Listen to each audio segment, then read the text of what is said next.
Hello guys, welcome back to our channel App Tutorial. Today in this video I'm going to teach you how to set up your location in OkCupid app. So first of all, in your mobile phone, open your OkCupid application and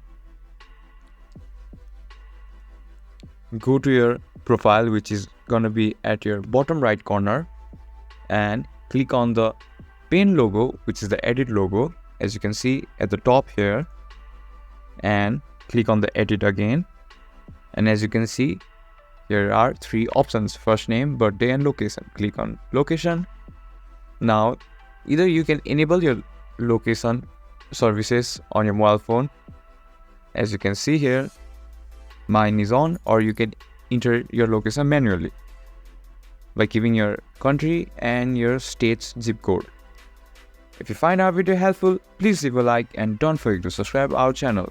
Hit the bell icon button to get updates on our new videos and drop a comment for reviews and more contents like this. Thank you for watching.